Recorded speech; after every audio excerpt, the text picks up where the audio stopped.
Good morning friends.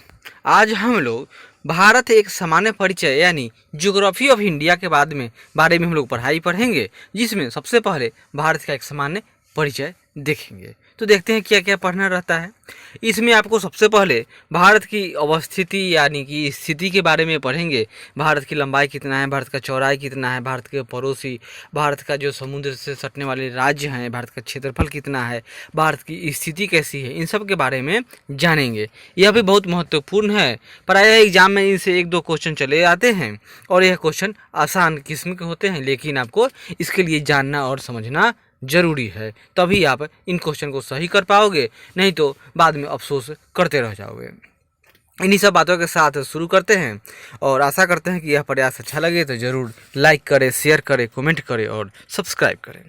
तो यहाँ देखिए, यह आपका सांप के सामने क्या है, तो यह एक भारत का मैप है। क्लियर है। इस मैप पे हम लोग क्या क्या देखेंगे, तो यहाँ देखिए भारत है, तो भारत में यह एक रेखा है और यह एक रेखा है, दो रेखा है, एक उत्तर से दक्षिण की तरफ गया है और एक पूरब से पश्चिम की तरफ है, या कहें कि पश्चिम से पूरब और उत्तर से दक्षिण से उत्तर। तो भारत के जो दक्षिणी बिंदु, मुख्य बिंदु है, वह आपका यहाँ पर है 8 डिग्री 4 मिनट दक्षिण में। जो कहाँ है मुख्य बिंदु, तो यह कन्याकुमारी, यह भारत की मुख्य भूमि का दक्षिणतम बिंदु है। वहीं उत्तरी बिंदु, यह इंदिरा कौल है, यह उत्तरतम बिंदु है जो लद्दाख में है और यह 37 डिग्री 6 मिनट उत्तरी अक्षांश रेखा पर है। यह आपका क्या हो गया, तो दक्षिण से उत्तर तक का भारत का विस्तार हो गया। 8 डिग्री 4 मिनट से लेकर 37.6 मिनट के बीच में भारत का विस्तार है मुख्य बिंदु का, यानी कि लगभग 29 डिग्री का विस्तार है।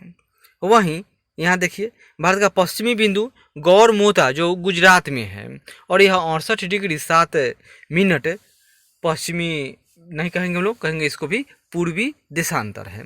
और यहाँ 68 से लेकर कहाँ तक है, तो इसका विस्तार यहाँ देखिए, यह किबिथु अरुणाचल प्रदेश में है जो 97 डिग्री 25 मिनट पूर्वी देशांतर है।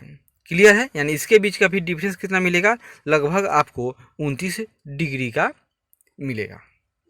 क्लियर है। भारत का जो विस्तार है उत्तर से लेकर दक्षिण के मध्य कितना है, तो यह 3214 किलोमीटर है। वहीं पश्चिम से लेकर पूरब के मध्य विस्तार, तो यह 2933 किलोमीटर है। इतना याद कर लिए। इसके बाद आगे बढ़िए। भारत का जो सबसे दक्षिणतम बिंदु है वह यहाँ है, यह भारत का दक्षिणतम बिंदु है जो इंदिरा पॉइंट है। यह 6 डिग्री 4 मिनट दक्षिणी अक्षांश है। क्लियर है। मैंने उत्तरी अक्षांश है लेकिन दक्षिण में है। और भारत के पड़ोसी, तो यहाँ देखिए, यहाँ से भारत क्या है, तो यह समुद्र तटीय इलाका है। ऊपर में भारत का जो तट है या भारतीय भूमि अन्य देशों से बाउंड्री बनाती है। जैसे यहाँ से लेकर यह यहाँ तक पाकिस्तान से 3323 किलोमीटर, छोटी सी रेखा यहाँ पर है। यह अफगानिस्तान के साथ मात्र 106 किलोमीटर। उसके बाद भारत और चीन के बीच जो सीमा रेखा है वह यहाँ से शुरू होगा और यहाँ तक चला आता है। कुल कितना है, तो 3488 किलोमीटर किलोमीटर और चीन के मध्य एक दूसरे के बीच सीमा रेखा है। वहीं बीच में यह नेपाल है आपका। भारत और नेपाल के बीच मात्र 1751 किलोमीटर की सीमा रेखा है। वही भारत और भूटान के बीच यह भूटान है, तो ये 699 किलोमीटर। वहीं पूरब में आएंगे, पूरब में यह म्यांमार है। भारत और म्यांमार के मध्य सीमा रेखा कितना है, तो 1643 किलोमीटर। और भारत की जो सीमा रेखा सबसे अधिक टच करती है वह बांग्लादेश, क्योंकि भारत है बांग्लादेश के लगभग चारों तरफ से है। तो कितना है, लगभग 4096 किलोमीटर भारत और बांग्लादेश के मध्य बाउंड्री है। अब थोड़ा सा किताबी भाषा के रूप में इसको जान लेते हैं।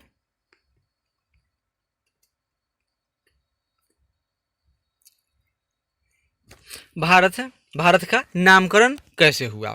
सिंपल सी बात है, हम लोग भारत या इंडिया कहते हैं तो इसका नाम तो किसी ने रखा ही होगा। तो भारत का नामकरण, भारत की सभ्यता एवं संस्कृति उतनी ही पुरानी है जितनी कि मानव की उत्पत्ति, यानी कि जब से मानव है तब से, यानी मानव का अस्तित्व है तब से भारत की संस्कृति भी उसी समय से है। भारत की विशालता एवं 3 ओर से समुद्र से घिरा होने के कारण इसे क्या कहा गया है, तो इसे सब कॉन्टिनेंट यानी उपमहाद्वीप की संज्ञा दी गई है। इसका प्राचीन नाम क्या था, तो इसका प्राचीन नाम आर्यावर्त था। राजा भरत के नाम पर इसका नाम भारतवर्ष पड़ा। वैदिक आर्यों का निवास स्थान सिंधु घाटी में स्थित था। और जबकि पर यहाँ देखिए, पर्सिया यानी आधुनिक ईरान के लोगों ने सबसे पहले सिंधु घाटी से भारत में प्रवेश किया। वे लोग स का उच्चारण ह की तरह करते थे तथा वे सिंधु नदी को हिंदू नदी कहते थे। यानी यहाँ के लोग सिंधु कहते थे, वे लोग हिंदू कहते थे। इसी आधार पर इस देश को हिंदुस्तान नाम दिया। ये लोग सिंधु का बदला रूप हिंदू यहाँ के निवासियों के लिए भी प्रयोग करते थे। जैन पौराणिक कथाओं के अनुसार हिंदू और बौद्ध ग्रंथों में भारत हेतु जम्बू द्वीप का प्रयोग किया गया है। भारत के लिए प्रयुक्त इंडिका शब्द की उत्पत्ति ग्रीक भाषा के इंडोस से हुई है। यूनानियों ने सिंधु को इंडस तथा इस देश को इंडिया कहा। जेम्स अलेक्जेंडर ने अपने विवरण में हिंदू का ह हटाकर देश को इंदु यानी इंडू नाम से संबोधित किया था। बाद में परिवर्तित होकर यह इंडिया हो गया। भारत के संविधान के अनुच्छेद 1 के अनुसार में स्पष्ट किया गया है कि भारत अर्थात इंडिया राज्यों का संघ होगा। अर्थात India that is Bharat shall be a union of states. यानी भारत का मतलब क्या हो गया? हम लोग यही समझते हैं कि कोई पड़ोसी है, यानी किसी के घर में छोटा सा बच्चा हुआ और उसका कोई नाम अब पड़ोसी रख दिया। उसने उसको बच्चे में क्या कह दिया कि है भाई पप्पू है। अब लोग धीरे धीरे उसके घर वाले तो नाम कुछ और रखे, लेकिन वह पप्पू के नाम से ही फेमस हो गया। वही वाली बात किसके साथ है? तो भारत के साथ है। यहाँ के लोगों ने इसका नाम नहीं रखा, अगल बगल वालों ने इसका नाम रख दिया। आगे देखिए, भारत की स्थिति व विस्तार। यानी कि हम लोग ग्लोब पर अगर भारत को खोजना चाहें तो भारत कहाँ है? तो यह 0 डिग्री रेखा है। यानी कि इससे ऊपर नॉर्थ होगा, इससे नीचे साउथ है। यानी ऊपर उत्तरी गोलार्ध, नीचे दक्षिणी गोलार्ध है। यह 0 डिग्री क्या है? तो देशांतर है जो ग्रीनविच से होकर गुजरती है। तो इसके इधर पश्चिम है और इसके पूरब इधर ईस्ट हो गया। तो भारत कहाँ है? भारत यहाँ पर है। यानी भारत पूर्वी गोलार्ध में उत्तरी स्थिति, यानी उत्तरी पूर्वी गोलार्ध में भारत की स्थिति है। अब कितनी स्थिति है? तो यहाँ देखिए, भारत पृथ्वी के उत्तर पूर्वी गोलार्ध में 8 डिग्री 4 मिनट से 37.6 उत्तरी अक्षांश। यानी अक्षांश मतलब क्या समझते हैं? अक्षांश यानी ये जो पश्चिम से पूर्व की तरफ खींची जाने वाली रेखाएं। और 0 डिग्री कहाँ होगा? तो विषुवत रेखा पर 0 डिग्री। उससे ऊपर जाइए नॉर्थ में या नीचे जाइए दक्षिण में, सब 1 2 3 4 डिग्री के हिसाब से बढ़ते चला जाएगा। और इसी तरह भारत का जो देशांतरीय विस्तार है, देशांतरीय विस्तार यानी कि जो इस तरह से ऊपर से नीचे की तरफ यानी उत्तर से दक्षिण की तरफ खींचा गया है। तो इसमें भारत का विस्तार कितना है? हाँ, तो भारत है यहाँ पर मान लेते हैं कि विषु है, यह 68 डिग्री 7 मिनट से लेकर पूरब में यहाँ पर अरुणाचल प्रदेश का जो गौरम होता है उसके बीच 97 डिग्री 25 मिनट के अंतर में भारत का विस्तार है। पूर्वी देशांतरों के मध्य स्थित है। भारत का भौगोलिक क्षेत्रफल 32,87,263 वर्ग किलोमीटर है, जो विश्व के कुल क्षेत्रफल का मात्र 2.43% है, बहुत कम है। क्षेत्रफल के दृष्टिकोण से भारत का रूस, कनाडा, संयुक्त राज्य अमेरिका, चीन, ब्राजील व ऑस्ट्रेलिया के बाद 7वां स्थान है। जबकि जनसंख्या के दृष्टिकोण से चीन के बाद भारत का दूसरा स्थान है, जहां विश्व की कुल जनसंख्या का 17.5% भाग निवास करती है। यानी आबादी 17.5%, जमीन 2.43%। 82 डिग्री पूर्वी देशांतर भारत के लगभग मध्य से होकर गुजरती है। इसी देशांतर के समय को देश का मानक समय मान लिया गया है। और यह मानक समय कहाँ से जाती है? तो उत्तर प्रदेश के इलाहाबाद के नैनी जिले से नैनी से होकर गुजरती है। और जो कि भारत के कितने राज्य? तो 5 राज्यों से होकर गुजरती है। कौन कौन? उत्तर प्रदेश, मध्य प्रदेश, छत्तीसगढ़, उड़ीसा तथा आंध्र प्रदेश से होकर गुजरती है, तेलंगाना से नहीं जाती है। और भारत का समय ग्रीनविच समय से 5 घंटा 30 मिनट आगे है। तो याद कर लीजिए, जो भारत में मानक समय है भारत का, वो कहाँ से? तो इलाहाबाद के नैनी से होकर गुजरती है। और किन किन राज्यों से? क्वेश्चन आएगा किन राज्य से नहीं होकर गुजरती है। तो किस राज्य से होकर गुजरती है? तो उत्तर प्रदेश, मध्य प्रदेश, छत्तीसगढ़, उड़ीसा तथा आंध्र प्रदेश। और भारत का समय ग्रीनविच से 5 घंटा 30 मिनट आगे है। जबकि कर्क रेखा यानी पृथ्वी ग्लोब इस तरह से बना लेंगे तो बीच में 0 डिग्री है। इसके ऊपर में एक रेखा है 23.5 डिग्री और एक रेखा है 23.5 डिग्री साउथ है। जो उत्तर वाला है उसका नाम है यह कर्क रेखा है, दक्षिण वाले का नाम है मकर रेखा। यानी इसके बीच के क्या कहते हैं, इसको कहते हैं ट्रॉपिकल जोन यानी उष्णकटिबंधीय क्षेत्र है। यह उष्णकटिबंधीय क्षेत्र का उत्तरी सीमा कर्क रेखा, दक्षिण सीमा मकर रेखा। तो कर्क रेखा से होकर भारत में कौन कौन से राज्य गुजरते हैं, तो गुजरात 8 राज्य, गुजरात, राजस्थान, मध्य प्रदेश, छत्तीसगढ़ है, झारखंड, पश्चिम बंगाल और नॉर्थ ईस्ट के 2 राज्य त्रिपुरा और मिजोरम। आगे बढ़िए से एवं पड़ोसी देश, नॉर्मल सी बात है, बांग्लादेश बीच में है तो बांग्लादेश से तो होकर गुजरेगा ही। भारत का लगभग अधिकांश क्षेत्र कैसा है, तो मानसूनी जलवायु के अंतर्गत आता है। लेकिन कर्क रेखा इसे लगभग 2 भागों में यानी उत्तरी भारत जो उपोष्ण व कोष्ण शीतोष्ण कटिबंध एवं दक्षिणी भारत उष्ण कटिबंध में बांटती है। लेकिन कैसा नहीं, तापमान में उतना अंतर नहीं होता है, कारण है हिमालय पर्वत। भारतीय भूभाग की लंबाई पूरब से पश्चिम 2933 किलोमीटर और चौड़ाई उत्तर से दक्षिण 3214 किलोमीटर है। इस प्रकार भारत लगभग चतुष्कोणीय देश है। भारत का प्रायद्वीप भाग कैसा है, तो यह त्रिभुजाकार है। यानी प्रायद्वीपीय भाग मतलब यह गुजरात हो गया, यहाँ से लेकर यहाँ पश्चिम बंगाल तक ये वाला भाग, जो इस महासागर यानी हिंद महासागर की ओर फैला है और जो इस महासागर यानी हिंद महासागर को 2 भागों में बांट देता है। कौन कौन, इसके पश्चिम में अरब सागर है और पूर्व में बंगाल खाड़ी में विभाजित कर देता है। हिंद महासागर और उसकी शाखाएं अरब सागर व बंगाल की खाड़ी क्षेत्र में भारत की तटीय सीमा बनाती है। इसकी स्थलीय सीमा की लंबाई यानी जो लैंड से टच करने वाला भारतीय क्षेत्र है वह है 15,200 किलोमीटर, जबकि मुख्य भूमि की तटीय सीमा यानी कि भारत के जो 9 राज्य हैं जिनका बाउंड्री क्या है, तो पानी है, समुद्र है, वह है 6100 किलोमीटर। जबकि द्वीप अंडमान निकोबार और लक्षद्वीप समेत कुल तटीय सीमा 7516.6 किलोमीटर है। इस प्रकार भारत की कुल सीमा 22,716.6 किलोमीटर यानी 15,200 लैंड बाउंड्री और कोस्टल एरिया हो गया 7516.6 किलोमीटर। गुजरात की तटीय सीमा सबसे लंबी है क्योंकि इसमें सर्वाधिक क्रीक हैं। नॉर्मल सी बात है, जब आप मैप देखिएगा गुजरात का इस तरह से मैप है, तो यहाँ मैप है तो क्या होगा, जब आप इसको पूरा सीधा कीजिएगा तो ये इतना बड़ा हो जाएगा। तो यह सबसे लंबा तट है।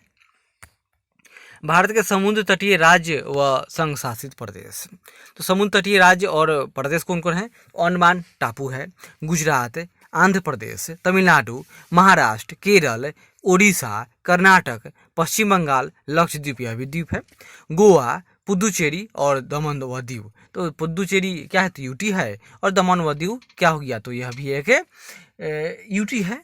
तो आपका 4 यूटी है और मतलब 2 द्वीप है और 2 लैंड वाला यूटी है और बाकी जो 9 है 9 राज्य, ये लोग क्या हैं, तो ये सब समुद्र से बाउंड्री बनाने वाले भारतीय राज्य हैं। जिसमें सबसे बड़ा कौन है, तो सबसे बड़ा अगर कुल मिलाकर माना जाए तो अंडमान निकोबार जो 1962 किलोमीटर का बाउंड्री बनाता है। दूसरा स्थान अगर राज्य में कुल मिलाया जाए तो गुजरात है, लेकिन राज्यों में केवल गुजरात सबसे बड़ा है।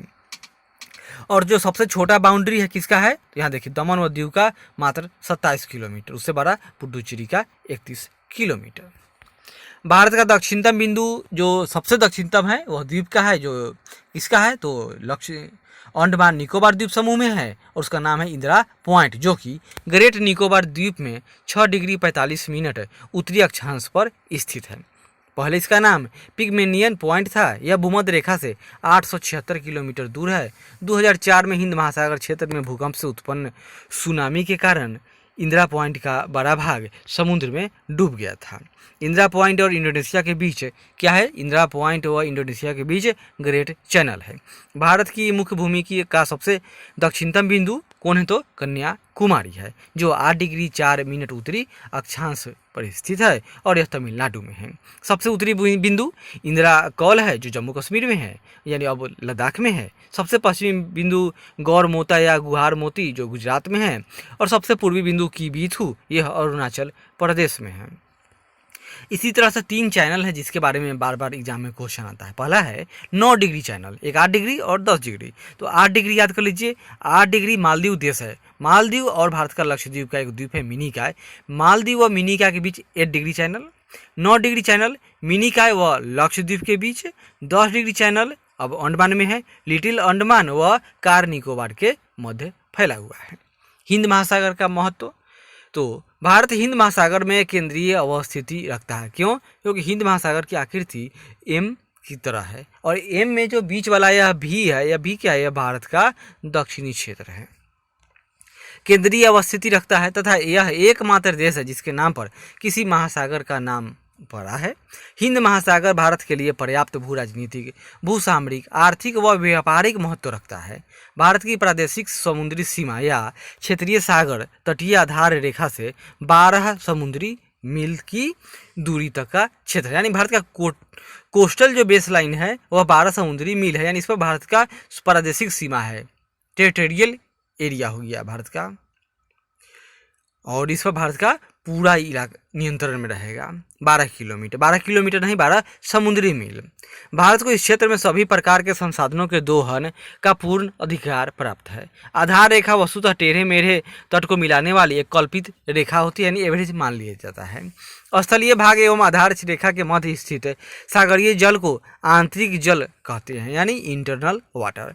अविच्छिन्न मंडल या संलग्न क्षेत्र, यानी 12 के बाद का इलाका जो शुरू होता है उसको कहते हैं कंटिन्यूअस जोन या संलग्न क्षेत्र की दूरी प्रादेशिक सीमा से 12 समुद्री मील या तट से 24 समुद्री मील होता है।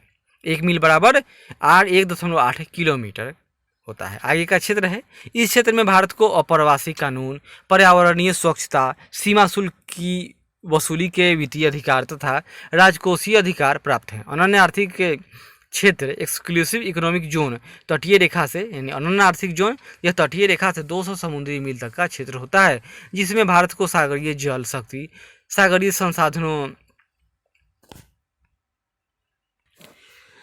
तो तटीय आधार रेखा से 200 समुद्री मील क्या हो गया? तो एक्सक्लूसिव इकोनॉमिक जोन है, जिसमें भारत क्या करेगा? तो सागरीय जल शक्ति, सागरीय संसाधनों, जीवों का सर्वेक्षण, वैज्ञानिक अनुसंधान एवं प्राकृतिक संसाधनों का दोहन का अधिकार प्राप्त है। इस क्षेत्र के बाद उच्च सागर यानी हाई सी का विस्तार होता है, जो इसको इंटरनेशनल वाटर भी कहते हैं। यहाँ मैप से समझ लीजिए, यह आपका जो भारत तट रेखा है क्या होगा? तो किसी भी देश का वह टूटा फूटा है तो इसका एक एवरेज मान लेते हैं इस तरह से। इसके अंदर का वाटर आंतरिक जल है और यहाँ से लेकर 12 किलोमीटर, तो यहाँ से 12 किलोमीटर यह शुरू करेंगे तो यह क्या हो गया? यह प्रादेशिक क्षेत्र हो गया, यानी टेरिटोरियल वाटर। यहाँ से आगे 12 किलोमीटर बढ़ेंगे यह क्षेत्र, यह क्या हो गया? कंटिन्यूअस जोन, यानी 24 किलोमीटर वाला, जिसको अंग्रेजी में कहेंगे, हिंदी में कहेंगे अविच्छिन्न मंडल। और वहाँ से लेकर 200 किलोमीटर यानी नॉटिकल माइल का क्षेत्र क्या कहलाएगा? तो विशिष्ट आर्थिक क्षेत्र। और उसके बाद यानी ऊंच हाई सी के बाद यह क्षेत्र तो समुद्री इलाका है, यानी इंटरनेशनल वाटर है। भारत देश में 28 राज्य हैं और 8 केंद्र शासित प्रदेश, जबकि वर्तमान में 29 राज्य नहीं हैं अब, क्योंकि पहले तो 29 थे लेकिन अब जम्मू कश्मीर को राज्य यूटी बना दिया गया। वहीं दमन दीव व दादर नगर हवेली को भी एक कर दिया गया। अतः अभी भी 28 राज्य हैं और 8 केंद्र शासित प्रदेश हैं। हमारे निकटतम पड़ोसी पाकिस्तान, अफगानिस्तान, चीन, नेपाल, भूटान, म्यांमार तथा बांग्लादेश है। नेपाल व भूटान भारत व चीन के मध्य है। नेपाल व भूटान क्या है? तो भारत और चीन के मध्य बफर स्टेट यानी अंतस्थ राज्य है। श्रीलंका भी भारत का पड़ोसी देश है, जो कि हिंद महासागर में पाक जल संधि द्वारा भारत की मुख्य भूमि से अलग यानी पृथक होता है। एडम्स ब्रिज तमिलनाडु एवं श्रीलंका के मध्य स्थित है। पम्बन द्वीप एडम्स ब्रिज का ही एक भाग है। पम्बन द्वीप पर ही रामेश्वरम स्थित है। एडम्स ब्रिज के उत्तर में पाक की खाड़ी एवं दक्षिण में मन्नार की खाड़ी। कहाँ है? तो एडम्स ब्रिज के उत्तर में पाक की खाड़ी, याद कर लीजिए, पाक की खाड़ी भारत और श्रीलंका के बीच है और दक्षिण में मन्नार की खाड़ी है। भारत की अंतर्राष्ट्रीय सीमा की लंबाई एवं संबंध राज्य, यहाँ देखिए बाहर से बाउंड्री बनाने वाले जो देश है उनके नाम है, कुल किलोमीटर में है, और संबंध राज्य तो बांग्लादेश यह सबसे बड़ा सीमा रेखा बनाता है, लगभग 4000 किलोमीटर, यानी 4000 से ज़्यादा 4096 किलोमीटर। और राज्य 5 राज्य कौन कौन? पश्चिम बंगाल, मेघालय, त्रिपुरा, मिजोरम और असम है। वह चीन के साथ 3488 किलोमीटर, और इस रेखा का नाम है मैकमोहन रेखा, और इससे भी 5 राज्य बाउंड्री बनाते हैं। तो कौन कौन? हिमाचल प्रदेश, उत्तराखंड, सिक्किम, अरुणाचल प्रदेश और लद्दाख है। लद्दाख अब यूटी है। और पाकिस्तान के साथ 3323 किलोमीटर, और रेखा का नाम है रेड क्लिफ रेखा, और यह भी 5 राज्य कौन कौन? गुजरात, राजस्थान, पंजाब, जम्मू कश्मीर और लद्दाख, ये दोनों तो अब यूटी हो गए।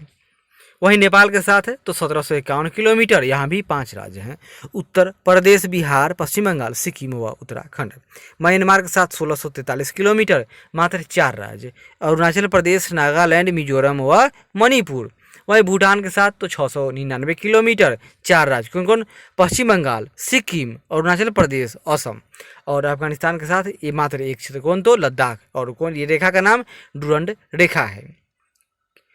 कुल भारत के 18 राज्य व केंद्र शासित प्रदेश पड़ोसी देश की सीमा से जुड़ते हैं। अब यहाँ देखिए भारत के बारे में कुछ फैक्ट। देश भारत है, अन्य नाम आर्यावर्त, जम्बूद्वीप, भारतवर्ष, हिंदुस्तान और इंडिया।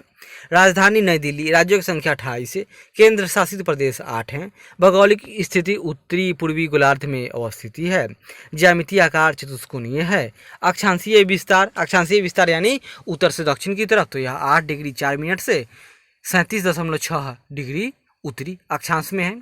देशांतरीय विस्तार यानी पश्चिम से पूरब, तो यह 68 डिग्री 7 मिनट से 97 डिग्री 5 मिनट पूर्वी देशांतर है। मानक समय 82.5 डिग्री है जो कि पूर्वी देशांतर है, और यह इलाहाबाद के समीप नैनी का समय है, और यह ग्रीनविच समय से 5 घंटा 30 मिनट आगे है।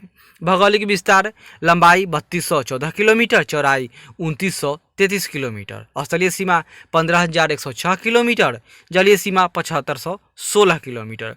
जलवायु कैसी है यहाँ की? मानसूनी। क्षेत्रफल 32,87,263 किलोमीटर।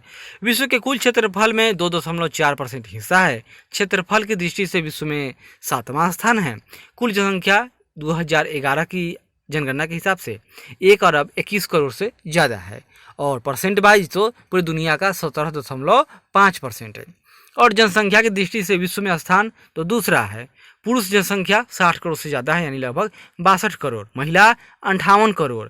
ग्रामीण जनसंख्या 68.8% यानी 83 करोड़, यानी परसेंट में 68%, 68.8 है। और शहरी जनसंख्या 37.7 करोड़, लेकिन परसेंट में 31.2%। दशकीय जनसंख्या वृद्धि 17.7%। लिंगानुपात 943 प्रति हजार पुरुषों पर। जनसंख्या घनत्व 382 व्यक्ति प्रति वर्ग किलोमीटर। कुल साक्षरता दर 74.04% कुल, जबकि पुरुष 82.14% और महिला 65.46%। अनुसूचित जाति जनसंख्या, अनुसूचित यानी एससी, तो यह कुल आबादी का 16.6% यानी लगभग 20 करोड़। और एसटी यानी जनजाति, यह 10 करोड़ से ज़्यादा यानी लगभग 8.6%। पर्वतीय क्षेत्र का विस्तार 10.7%। वहीं पहाड़ी क्षेत्र 18.6%, पठारी क्षेत्र 27.7%, मैदानी क्षेत्र 43%। और पर्वतीय यानी 600 मीटर से ऊंचा होगा और पहाड़ी 600 मीटर से कम होगा, लेकिन ये भी पहाड़ होगा। और पठारी क्षेत्र, पठारी यानी टेबल टाइप, पर्वत यानी कोन मतलब चोटी जैसा होता है इसका। कर्क रेखा पर स्थित राज्य 8 है। कौन कौन? गुजरात, राजस्थान, मध्य प्रदेश, छत्तीसगढ़, झारखंड, पश्चिम बंगाल, त्रिपुरा एवं मिजोरम। और अंतर्राष्ट्रीय सीमा वाले राज्य कितने? 18 हैं। तेल शोधनशालाओं की संख्या 23 है। राष्ट्रीय राजमार्ग की संख्या 600 है, याद कर लीजिए। बड़े बंदरगाह 13 हैं। राष्ट्रीय पशु बाघ है। राष्ट्रीय विरासत पशु हाथी। राष्ट्रीय पक्षी मोर। राष्ट्रीय वृक्ष बरगद। राष्ट्रीय पुष्प कमल। राष्ट्रीय चिन्ह अशोक स्तंभ। राष्ट्रीय गान जन गण मन। राष्ट्रीय गीत वंदे मातरम। राजभाषा हिंदी। राष्ट्रीय लिपि देवनागरी। राष्ट्रीय वाक्य सत्यमेव जयते। राष्ट्रीय ध्वज तिरंगा है। राष्ट्रीय नदी गंगा। और राष्ट्रीय जलीय जीव गंगे डॉल्फिन। तो इसी के साथ क्या हुआ? तो भारत एक सामान्य परिचय समाप्त हुआ। इसके बाद हम लोग मिलेंगे तो भारत का भूगर्भिक विकास देखेंगे। तो आशा करते हैं कि यह प्रयास अच्छा लगे। जरूर लाइक करें, शेयर करें, कमेंट करें और सब्सक्राइब करें। धन्यवाद।